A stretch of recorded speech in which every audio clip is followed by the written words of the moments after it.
বাংলাদেশে কোনো ধরনের জঙ্গিবাদ নেই বলে দাবি করেছেন স্বরাষ্ট্র উপদেষ্টা জাহাঙ্গীর আলম চৌধুরী। বলেছেন, মালয়েশিয়া থেকে ফেরত পাঠানো ৩ জনও জঙ্গি নয়। রোববার শাহজালাল বিমানবন্দরের রপ্তানি কার্গো ভিলেজ পরিদর্শন শেষে এসব দাবি করেন স্বরাষ্ট্র উপদেষ্টা। সাদাত হাবিবি সেতুর রিপোর্ট। কেসারেন শেকড় থেকে শিখরে। মুসলিম সংখ্যাগরিষ্ঠ মালয়েশিয়ার রাজধানী কুয়ালালামপুরে ২০১৬ সালে আইএস সংশ্লিষ্ট এক হামলার পর জঙ্গি সন্দেহে শত শত ব্যক্তিকে আটক করা হয়। যদিও গত কয়েক বছর ধরে দেশটিতে জঙ্গি গ্রেপ্তারের হার কমে এসেছে। তবে গত এপ্রিল থেকে পরিচালিত একাধিক অভিযানে মালয়েশীয় কর্তৃপক্ষ ৩৬ বাংলাদেশি নাগরিককে আটক করেছে।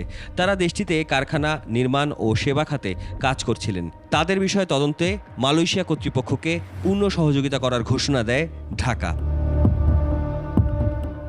কেসারেন শেকড় থেকে শিখরে। আটক ৩৬ বাংলাদেশি শ্রমিকের মধ্যে ৫ জনের বিরুদ্ধে সন্ত্রাসী সংগঠনের সদস্য হওয়ার অভিযোগে মামলা হয়েছে। ১৬ জন এখনও পুলিশি হেফাজতে রয়েছেন। ১৫ জনকে বাংলাদেশে ফেরত পাঠানো হবে। ইতিমধ্যেই ফিরেছেন ৩ জন। তবে স্বরাষ্ট্র উপদেষ্টার দাবি, তাদের ফেরত পাঠানোর সাথে আইএস কিংবা অন্য কোনো জঙ্গি সংশ্লিষ্টতা নেই।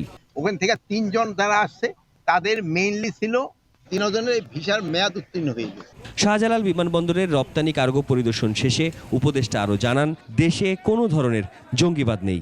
বাংলাদেশে জঙ্গিবাদের কোনো অবস্থান নাই, এখানে কোনো ধরনের জঙ্গিবাদ নাই। আপনাদের সহযোগিতায় কিন্তু এখানে জঙ্গিবাদ নির্মূল করে দেওয়া হয়েছে। এটা ক্ষেত্রে আপনাদের ক্রেডিট সবচেয়ে বেশি। আপনারা সবাই মানে কোনো ধরনের, আপনারা এই যে গত ১০ মাসে কোনো একটা ইনফরমেশন দিতে পারছেন জঙ্গিবাদের? যেহেতু নাই, আগে ছিল আপনারা দিচ্ছেন, এখন নাই আপনারা দেন। সাদাত হাবিবি সেতু, ২১শে টেলিভিশন, ঢাকা।